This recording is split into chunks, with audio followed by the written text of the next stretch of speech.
Um, I want to just give a frame to what we're going to be doing, and what we're going to be doing in the meditation, and then what we're going to be doing afterwards. The title, Transforming Suffering into Wisdom, actually has a subtitle, which is The Structure of Suffering. And I'm going to be describing, I hope, in a very practical way in my talk after the meditation, what that structure looks like, in kind of a contemporary way, a way that is fed not only by the Buddhist teaching but by psychology, what we've learned over the last 150 years in psychology, and how we have thought about both thoughts and feelings. So that's going to be kind of the frame I'm going to have. I should begin by saying that what a tumultuous time this has been, and how much feeling we have, all of us, in ourselves right now. And added on to all of the feelings that we have Thanksgiving tomorrow, and many of us are feeling moments of hope and moments of joy, perhaps, but also with a shakiness that we've all felt from this last year of COVID, from perhaps the last 4 years of political extremes and polarization, from the economy. And so as we go through both the meditation and then the talk afterwards, and then we're going to have breakouts where you're going to talk with each other, and then we're going to come out and all talk together. The theme here is going to be about the emotions that underlie our experience of the world, and as active engagers in the world, in this field of mindful engagement, what are the challenging feelings that come up for us, and how do we handle them? I mean, I think everybody deserves a huge applause for handling so much over the last 4 years. Yes, indeed. And what I'd like to share is what I hope will be a skillful addition to ways of handling the feelings that continue to come up as we move forward. So the mantra that comes out of the structure of suffering, I'll be talking about later, is let your thoughts go, let your feelings be. And that's going to be kind of the mantra of the meditation. And we're familiar with that because we let our feelings be, and we let our thoughts go all the time in a meditation. And we let the feelings of the breath be. We follow the feelings of the breath. And so here it's just a subtle shift from the feelings of the breath to feelings of emotions that we have trouble letting go of. We still let the thoughts go, but the purpose here is to find a mindful way of connecting with and transforming those difficult feelings often, transforming them by having a mindfulness practice in relation to them. So let's go into the meditation now. And again, I will be working with this throughout the meditation, and then we'll come out and talk further about the structure. So find a posture where you feel comfortable. I recommend, if you're not, most of us are regular meditators, but I highly recommend not moving at all. So if you have an itch, take care of it. And otherwise, even when an itch comes up, notice the feelings. Let go of the thoughts and feel the feelings. So finding that posture with the back relatively erect, the body at ease, and starting by welcoming the body as you begin the practice of letting your thoughts go. So here we're shifting already from a practice of thinking to a practice of feeling. So welcoming this body whose field of sensations has been informing you, informing each of us since long before our birth, even from our mama's womb.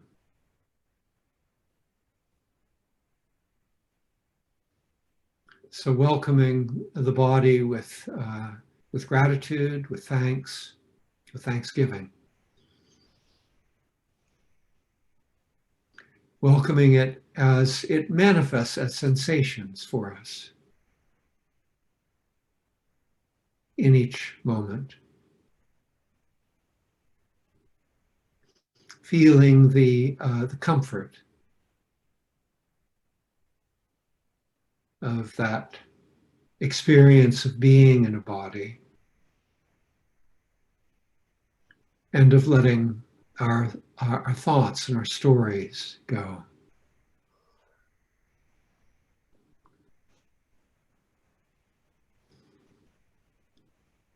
And as you feel this experience of the body, welcoming it, each moment of its sensation, notice also how, as you feel the body, you may feel nuances of feelings. So comfort being one of them. But any number of feelings, dark feelings, happy feelings, feelings of peace, feelings of joy.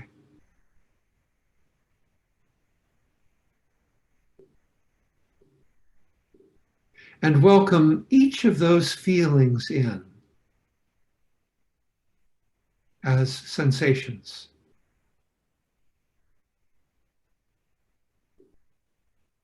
As you sit with the body and let the thoughts go.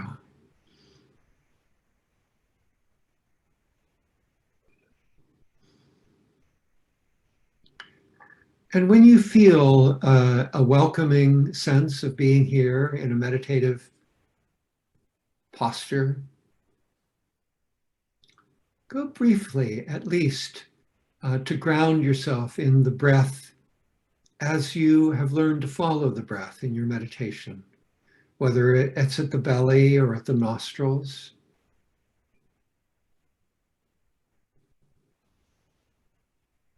Welcoming the breath as you've welcomed the body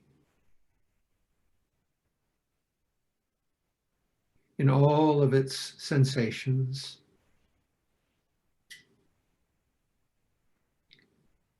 And with whatever nuances of emotion might be there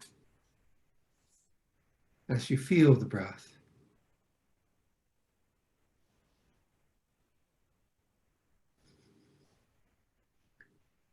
Resting in the rhythm of the breath,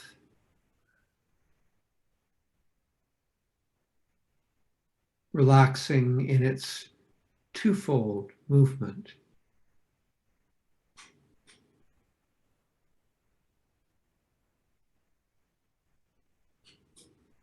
Welcoming the breath from the very beginning of the in-breath, the first sensations of the breath, to the very end of the out-breath.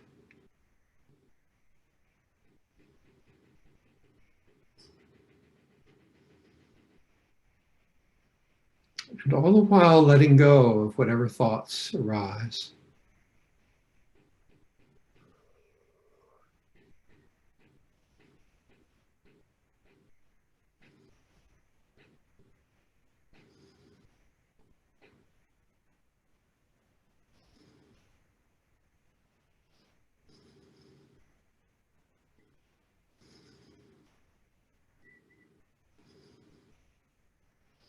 And as you feel grounded in this practice of being with the breath,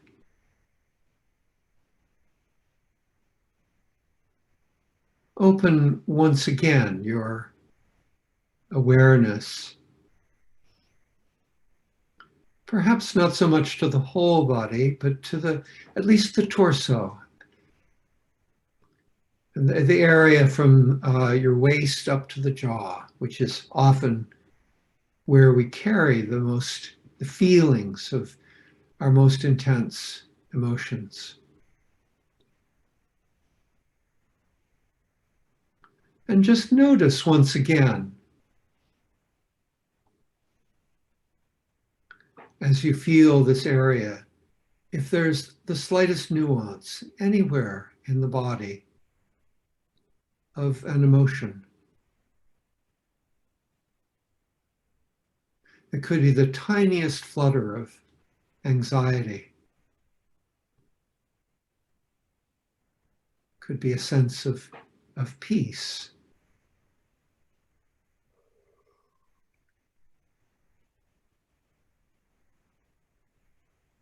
And what we do there with the feeling here is to pause with it. So if it is anxiety, not to run from it back to the breath or run from it to our thoughts, but continuing to let our thoughts go, feeling how that sensation feels, noticing exactly where in the body you feel it,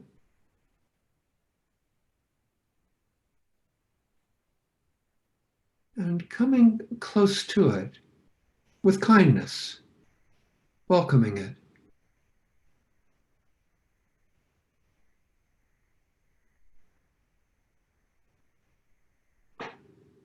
Watching how it changes.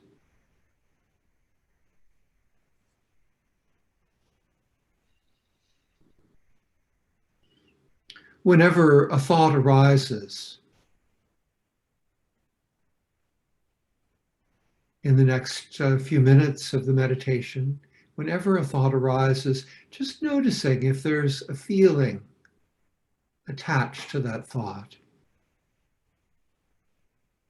an emotion, again, could be positive, negative, or neutral, pleasant, unpleasant, or neutral.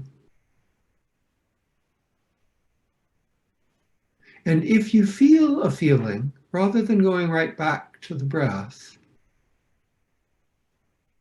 pause with the feeling. Notice its sensation quality, how it feels. Just as you do with the breath, noticing its temperature, its texture, its location, its dimensionality, its way of changing, of arising and passing away in little moments, and yet continuing.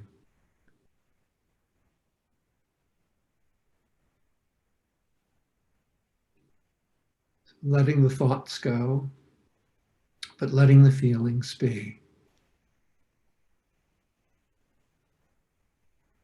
Being open to whatever feeling arises. So it could be anger,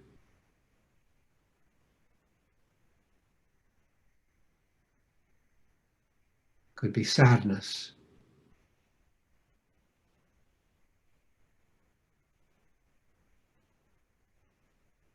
could be fear,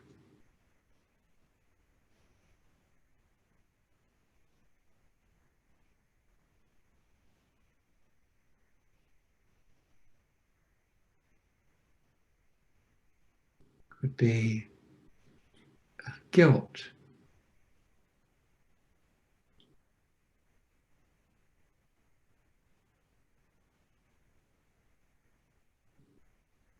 frustration,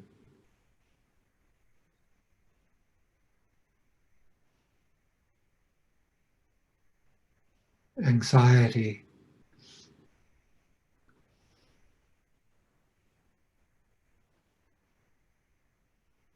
or excitement,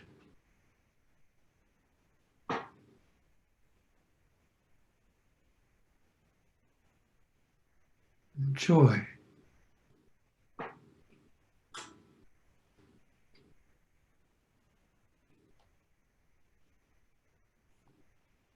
peace.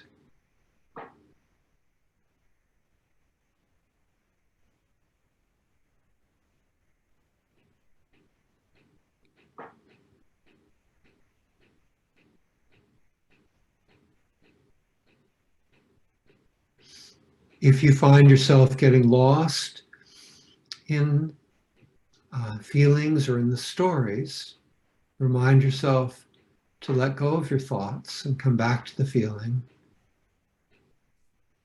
Or come back to the breath if you find no feelings, or if the breath provides an anchor for you in the midst of all the feelings.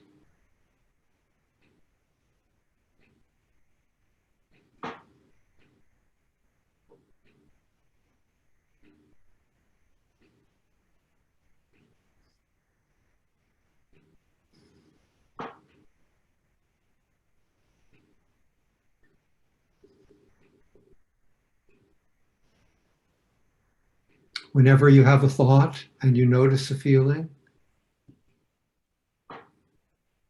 notice exactly how the feeling feels in the body.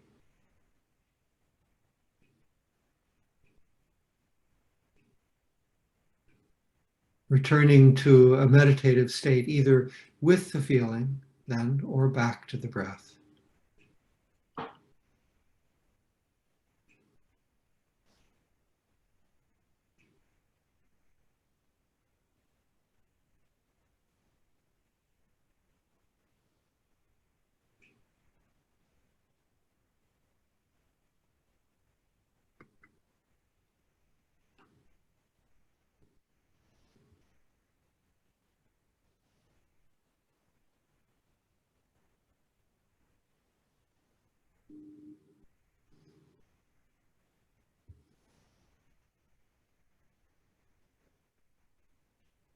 Continuing to follow the feelings, letting thoughts go, but letting feelings be.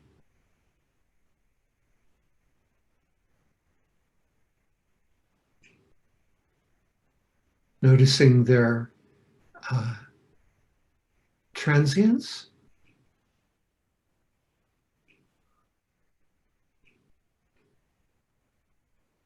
but feeling them alive in the body.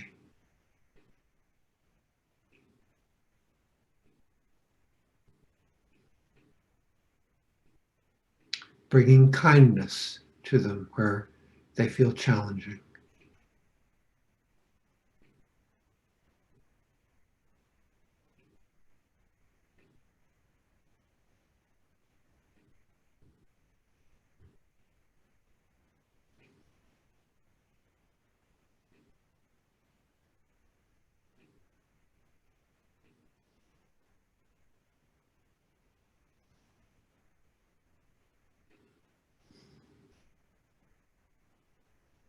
So allow this final minute of the meditation just to feel, to follow the feelings, stay as present as you can.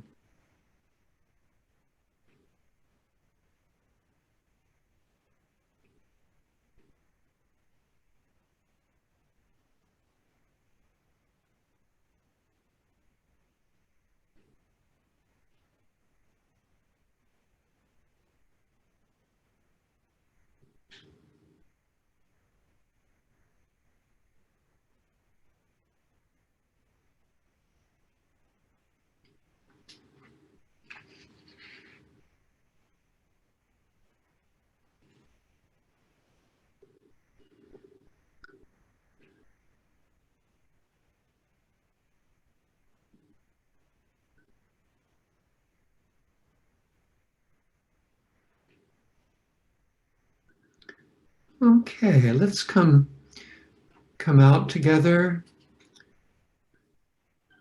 and see as you begin to emerge into the group and we see each other and begin to connect more with patterns of thought and relational engagements with each other. See if you can stay connected in some way to the feeling, the way that you've just been with your feelings.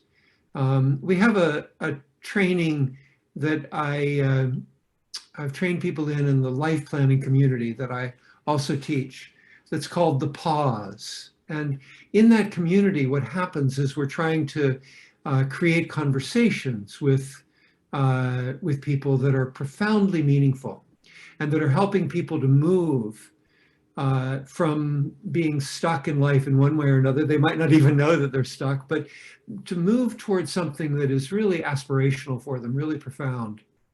And often when we have those conversations, feelings come up, as you might imagine. Feelings of sorrow, feelings of despair that they've never managed to access that world that they want to engage with, that person who they want to be. Feelings of sadness. And what we do when we notice those feelings is we pause in our engagement with the client, with the friend, whoever we're working with, in order not so much to give the person room to think, although that happens, but to give room for the feelings to mature. So there's this art of pausing. And for all of us engaged as we are in the world, I mean, here just going to Thanksgiving, and maybe if we're with people, they're all on our side, but maybe they're not, you know, and something comes up, feelings come up. Pausing is a wonderful thing to be able to do. And the way that we train that pause is to let the thoughts go and to be with your own feelings, to bring kindness to them in a way that allows you to be present and to be, in a way, a better listener, but giving room for the other person to be there as well. So this has been a very useful practice. Let me describe the structure of suffering, because I think this is really very interesting. And this was an insight that came to me at a time of periodic intense suffering for myself over 30 years ago. And where I was trying, I'd been practicing meditation already for 20 years, and I was trying to figure out, how do I do this in a meditative way? How do I engage with the suffering that's arising inside of me? And is there a way of putting these two things together?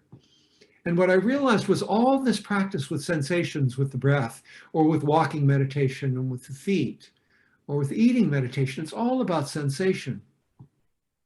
Well, what we've learned in the field of psychology over many years now, many decades now, we've learned something new that the Buddha didn't have access to back a few thousand years ago, and that is that the way we understand suffering and the way we understand our emotional life is that our life breaks into thoughts and feelings. One of the great teachers of that was, I think it was Milton Erickson, was one of the great teachers of that. You can't think and feel at the same time, was one of the things he said. And it's something that the Buddha echoed in a lot of ways, that, you know, one thing at a time, you're able to actually experience. So we go in our meditation toward individual mind moments. So what happens when we, I mean, think about the last time you were really stuck in a structure of suffering, and you're really upset about something. And for almost all of us, it was structured this way, that there was this intense feeling, maybe multiple feelings. Maybe we were dominated by anger or by despair, or maybe we did this rotating around, one feeling after another, as we go through a process of obsessive and repetitive thinking around something that really upsets us. Well, if you analyze that, if you really look at that in a meditative way, what you'll find is that each time we're caught in a structure of suffering like this, it's structured exactly the same way. The Buddha talked about the cause of suffering as being our craving, our attachments in a way. But how do our attachments work in this new era coming out of Gestalt and other, ultimately tracing itself from Freud and maybe earlier 18th century sentimentality and that kind of thing? How do we understand the structure of suffering with this notion of thoughts and feelings? And what I would argue is that every time we suffer, there's a jumble of uncomfortable feelings, and I represent them as these hands jumble of uncomfortable feelings. As I said, sometimes it's dominated by one feeling, but often there's a jumble of them. And they get hooked.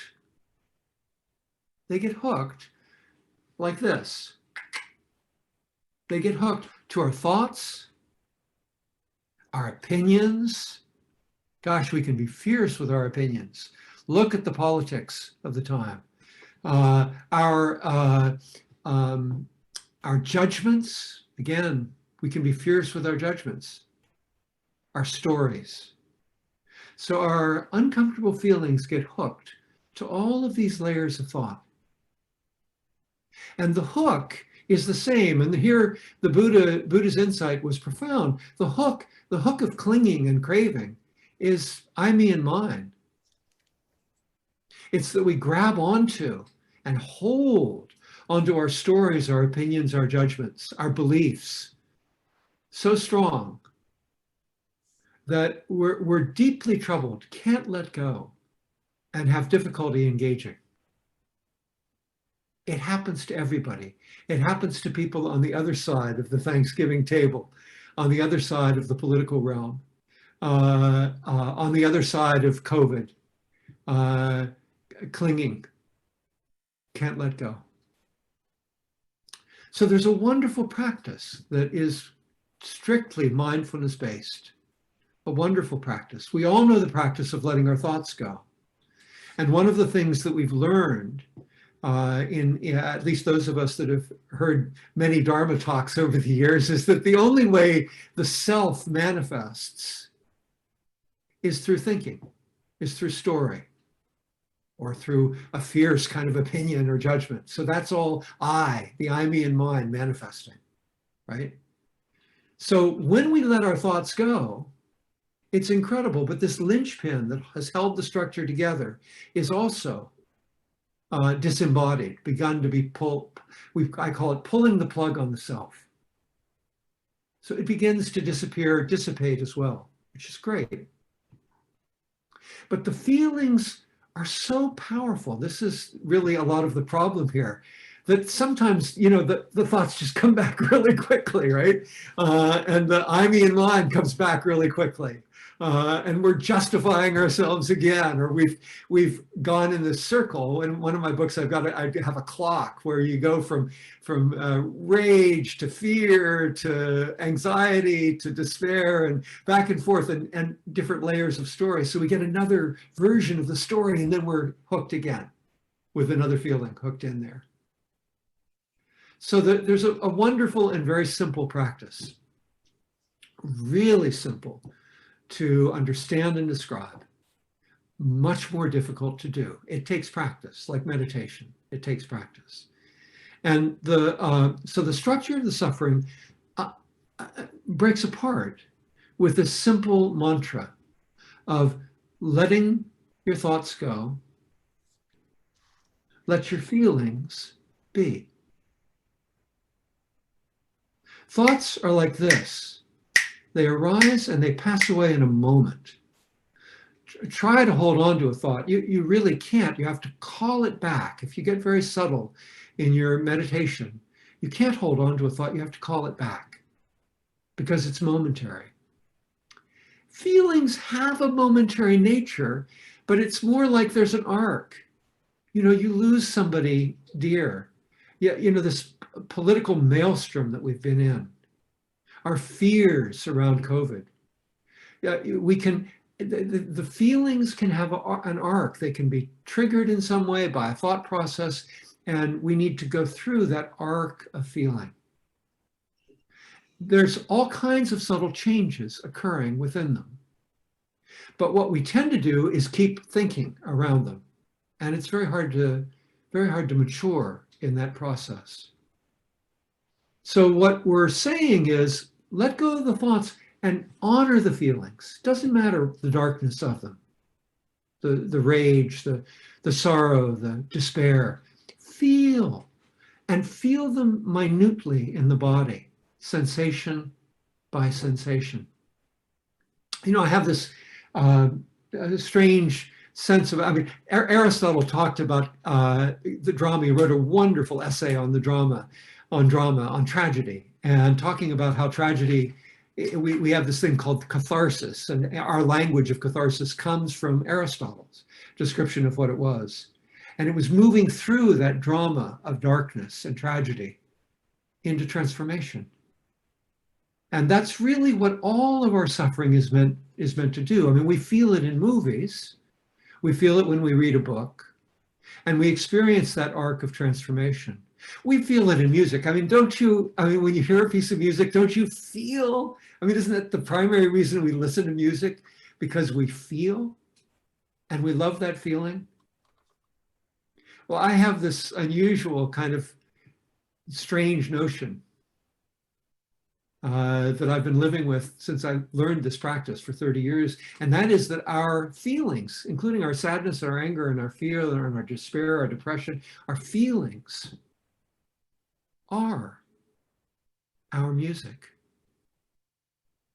Our feelings are our music. Why would we not want to get to know them? I mean, no, we don't want to get trapped in them. We don't want to get hooked in a structure of suffering filled with clinging and aversion. And yes, to feel them can be difficult at times. I think of them sometimes as an old shoe. They may smell a bit, they're not chic, but they're comfortable as you get to know them. All of our feelings are comfortable as we get to know them. So the practice, the meditative practice, is letting thoughts go, letting feelings be. And when we're engaged in a process, we're going to be looking at this in a moment. The more that we can do that, the more we're able to pause. In all this, I mean, we're incredible. We're warriors on the edge of political change and social change.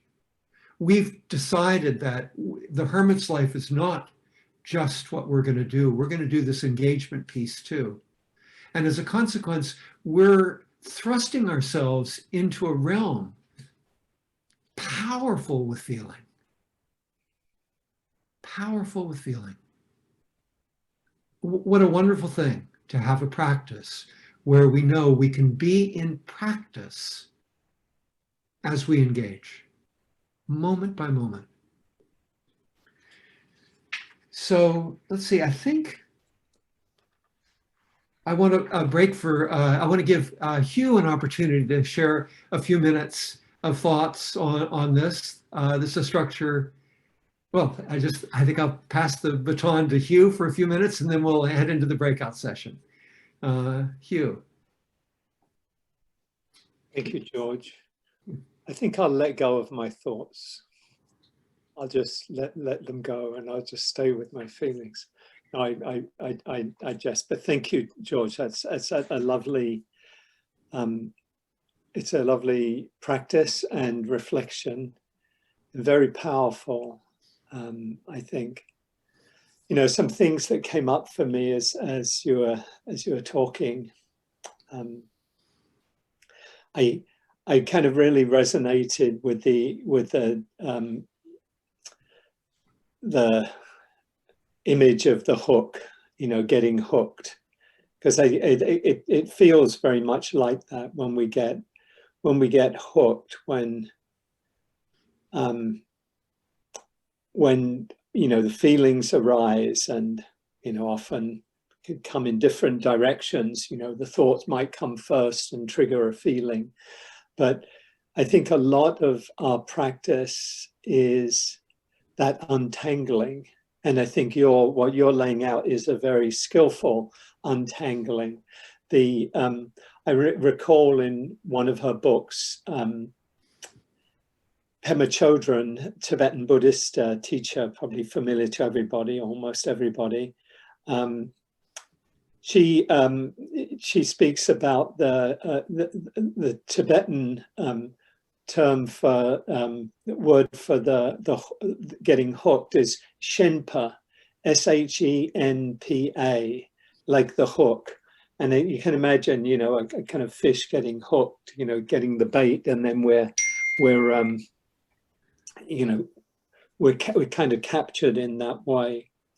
And so having the ways, as you laid out, that a very skillful one of kind of being aware of the thoughts and letting them go, and really staying with the feelings. What came up for me as well is that sense of, you know, sometimes we talk about it as riding the waves of the feelings, you know, almost like surfing. You know, sometimes they're very, very intense, and then they go away for a while and get kind of softer, and then they come back again. And the more that we know them and become familiar with them, the less kind of a hook they have, the less problematical they are. I recall something from Eckhart Tolle in The Power of Now, where he speaks about what everything or whatever, everything you accept fully, you go beyond. You know, and that's kind of I come back to that a lot. Everything we accept fully, we go beyond.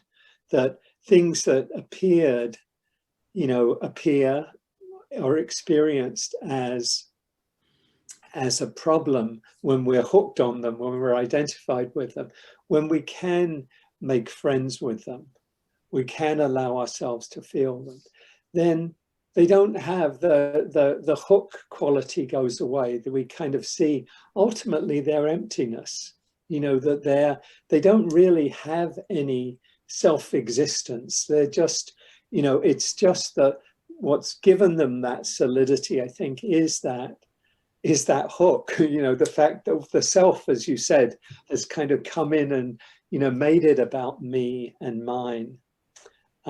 So if we can get from a relationship of, you know, in a way of struggle with the experience, with struggle with the feelings, to one of acceptance, of allowing, of letting be, as the practice that you laid out helps us to do, then I think that is the way, as you say, of transforming suffering into wisdom, into freeing ourselves. You know, I think of the converse of Eckhart Tolle's statement, one from the psychologist Carl Jung. You know, says what you resist persists. You know, and we're in that relationship of resistance, then we're actually fueling those painful feelings. So, so I think I'm really grateful for you laying that out, and it's a lovely practice. And I look forward to sharing you know, in the groups and together about kind of how we do that in practice. I want to just finish with one. It's kind of a little bit step over from that. What I've experienced in these, you know, particularly in these recent weeks, like many of you, I'm sure, I was, you know, during the elections, you know, election day and everything going around it, I was kind of like a lot of hope coming up, but also a lot of, you know, fear and a certain amount of PTSD after 2016, you know, kind of like, oh no. You know, I really tried to be, you know, involved in that period as a practice, as a meditative practice of just staying aware of like, okay, I know how easy it is and how natural it is to get kind of pulled into the different, you know, painful emotions. Of, oh no, that's going to happen again, you know, that kind of thing.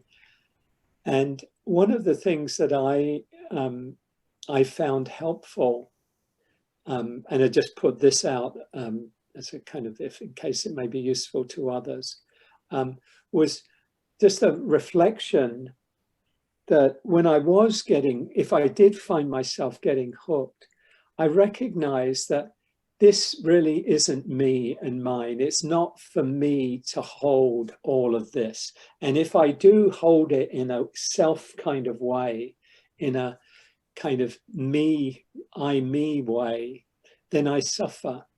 And so what I did consciously when I felt myself getting kind of hooked in that way was I said to myself, I'm going to give this back to the world, because the suffering that we're going through right now is not me, it's not you, it's our collective suffering. We're holding it together. And the more I can give it back to the world so that we hold it together, the less I'm in this kind of bent, kind of tight, tense, hooked place from which I can't very easily act from compassion and from wisdom. But if I can give it back to the world, you know, so that we hold it all collectively, you know, in the heart of compassion, then I'm much more able then to engage in a caring and compassionate way, because I'm not looking at things and experiencing things through the filter of self, of I, me, mine, you know, as though I was holding, as though it depended on me, you know, how things unfolded on election day or afterwards, or whether bad things happened, or, you know, in a way, you know, that really isn't helpful and isn't appropriate. And that sense of kind of giving it back to the world was a way. And I keep practicing that too, of when I do feel I'm getting hooked, I say, this actually isn't mine, you know, isn't mine in that self way. And I can give it back. And then when I do give it back, then I'm much more, I'm in much more kind of in a position to engage from, you know, from wisdom, from insight, from compassion, do that. So I wanted to kind of put that in. There's so much to talk about, as you're kind of getting at, George, of in this time that we're living in, a time of kind of multiple crises kind of coming together. And I'm kind of moving, I'm opening much more to hope for the time ahead, of like looking at what the possibilities are for our world, around climate change, around racial justice, around kind of living together wisely and skillfully on the earth. Thank you, George, for your teaching today and the practice, and I'm really looking forward to our discussions and our, you know, our practice together. So thank you. Great, thank you, Hugh. So wonderful, Hugh, and a wonderful insight about the that claw coming in and grabbing on, and clearly experientially practiced deeply by Hugh. And